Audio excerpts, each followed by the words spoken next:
Right PT academic ඔගොලු කරන්න බලාපොරොත්තුවෙන් ඉන්නවනම් ඔගලන්ට ඕසිස් මයිග්‍රේෂන් ප්ලෑන් එකක් තියෙනවනම් එම නැත්තම් ඔගොල්ලෝ ඕල්රෙඩි ඉන්නේ ඕවර්සීස් නම් ගොඩක් අය මගෙන් අහන ප්‍රශ්නයක් තමයි දැන් ක්‍රෑෂ් කෝස් එකක් මම ඉන්ට්‍රොඩියුස් කළා අලුතෙන් මගේම ප්‍රෝග්‍රෑම් එකක් ඔගොල්ලෝ ස්ටාර්ට් ටු එන්ඩ් මාත් එක්කම ගයිඩ් ත්‍රූ වෙන ප්‍රෝග්‍රෑම් එකක් දෙන්න පුළුවන්ද කියලා. දැන් ඔගොල්ලෝ දන්නවා PT labs ඉදිරිය පහුගිය කාලේ ඔගොල්ලෝ ඇකඩමික් ස්ටාෆ් එක කෙනෙක් එක්ක තමයි මදිස්ම ට්‍රේනින් වුණේ නෝමල් ක්ලාසස් ටික ඩ්‍රයිව් වුණේ. නමුත් ගොඩක් අය උමනාව තිබුණා මාත් එක්කම ස්ටාර්ට් ටු එන්ඩ් මේක ප්ලෑන් කරලා වැඩේ හරියට කරගන්න.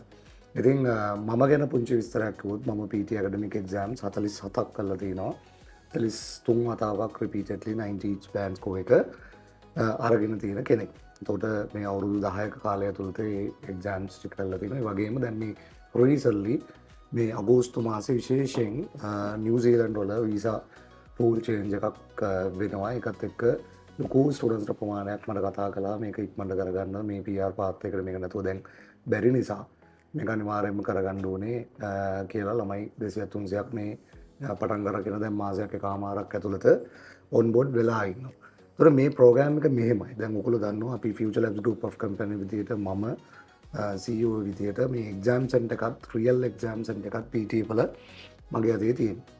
එතකොට මේ එක්සෑම් සෙන්ටර් එක සහ මේ කෝචින් පාර්ට් එක දෙකම එකට ඔයගොල්ලන්ට ෆුල් පැකේජ් එකක් විදියට කම්ප්ලීට්ලි හම්බ වෙන්නේ PT Labs වලින්. එහෙම නැත්නම් Future Labs Group of Company වලින්. ඒතර එතන ඔයගොල්ලන්ට පැහැදිලි බෙනිෆිට් එකක් තියෙනවා මේ වැඩේ හරියට කරගන්න. ඒතකොට ඔයගොල්ලන්ට මේ ප්‍රෝග්‍රෑම් එක ගැන පැහැදිලි කරලා කිව්වොත් මේ ප්‍රෝග්‍රෑම් එක ඔයගොල්ලෝ ස්ටාර්ට් ටු එන්ඩ් මම 1 to 1 අරගෙන තමයි ඔයගොල්ලන්ගේ ට්‍රේනින් එක යන්නේ. right? ඒතර මම නිකන් කෙනෙක්ව ගන්නෙ නැහැ. මම ඔයගොල්ලව ගැරන්ට් කළා දැන් මේක නිකන් සාමාන්‍ය ක්ලාස් එකක් විදිහට දකින්න එපා. ලකුණු ටික ඔයගොල්ලන්ගේ වටිවේද ටාගට් බෑන්ඩ්ස් කෝ ඒක ගැරන්ට් කළා ලකුණු ටික හදලා දීලා මාත් එක්ක 1 to 1 ඉඳලා මම මොක එක්සෑම්ස් වලට ඒගොල්ලන්ගේ එක්සෑම් සෙන්ටර් එකටම දාලා ලකුණු ටික බලලා අඩුපාඩු තියෙන ටික හදලා ලකුණු ටික අරගෙනම දීලා එළියට දාන ප්‍රෝග්‍රෑම් එකක් තමයි මේක. එතකොට දැන් මේක පටන් අරන් මාස දෙකක් වගේ ඇති කාල සීමාව. මේ මාස දෙක කාල සීමාව ඇතුළත ලොකු ළමයි ප්‍රමාණයක් මාත් එක්ක ඔන්බෝඩ් වෙලා වැඩ ටික කරගෙන යනවා. ඉතින් තාමත් සමහර අය ක්වෙස්චන් කරනවා මොකද්ද මේ ක්‍රෑෂ් කෝස් එක මොකද්ද මේකේ පිළිවෙල කියලා. මේකේ ලොකු කතාවක් නැහැ කියන්න. සරලව ඔයගොල්ලෝ ස්ටාර්ට් ටු එන්ඩ් 1 to 1 විදියට තමයි ඔයගොල්ලන්ට මේ සම්පූර්ණ ප්‍රෝග්‍රෑම් එක මම ගයිඩ් ත්‍රූ කරන්නේ. ඒකට ඔයගොල්ලන්ට විශේෂයෙන් මගේ ඉන්ට්‍රොඩක්ෂන් එකට ගියාම ඒක ෆ්‍රී සෙෂන් එකක්. ඒකට පාටිසිපේට් වුණාම ඔයාලට දැනගත්ත හැකි මේ එක්සෑම් 47 විස්පු එක කොහොමද ලකුණු ඇවිල්ලා තියෙන්නේ කොහොමද අඩුවේ 4 43 අටවක් දාලා තියෙන්නේ කොහොමද මම ලෝකේ රටවල් 6ක විතර එක්සෑම්ස් කරලා තියෙනවා මේ හිස්ටරි එක කොහොමද මේ හැමදේම ඔයගොල්ලන්ට ඉන්ට්‍රොඩක්ෂන් එකට පාටිසිපේට් වෙලා බලන්න පුළුවන් සහ ඒකේ මම ඔයගොල්ලන්ට මේ ප්‍රෝග්‍රෑම් එකේ කෝ එක කතා කරලා ඉවර කරනවා. ඒ වගේම මේ අගෝස්තු මාසයේ අන්තිම මම ඔයගොල්ලන්ට අප්ඩේට් එකක් රිලීස් කරන්න නියමිතයි. මම දැන් ආපහු රියල් ටෙස්ට් එකක් ටේක් කරගෙන යන අතරමඟ ඉන්නේ.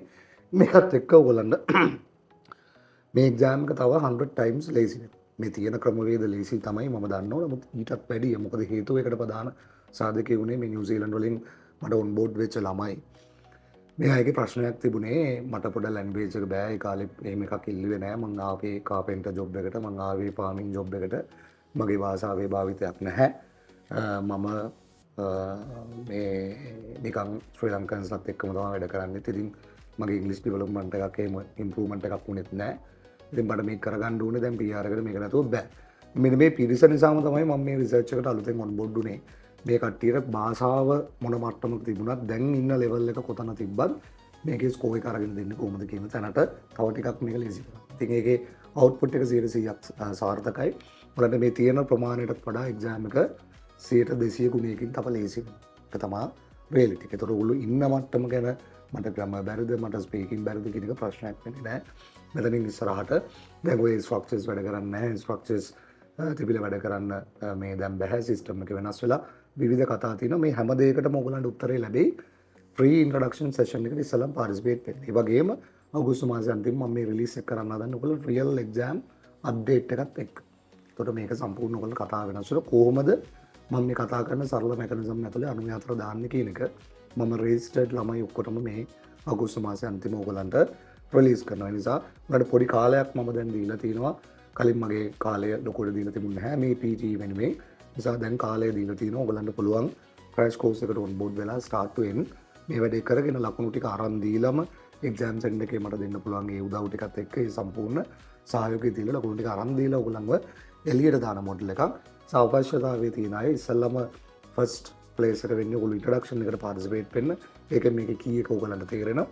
ඊට පස්සේ ඔයගලන්ට මාත් එක්ක කතා කරන්න පුළුවන් පර්සනලි කතා කරලා ඕද ෆෝන් හරි ඇවිල්ලා ෆිසිකලි කතා කරලා හරි මේ අරේන්ජ්මන්ට් එක කරගෙන වැඩේ ස්ටාර්ට් කරන්න පුළුවන්. ඒ නිසා ඔයගලන්ට මේ වීඩියෝ එකේ උඩ ප්‍රොවයිඩ් කරලා තියෙයි ඉන්ට්‍රොඩක්ෂන් සෙෂන් එකේ ලින්ක් එක.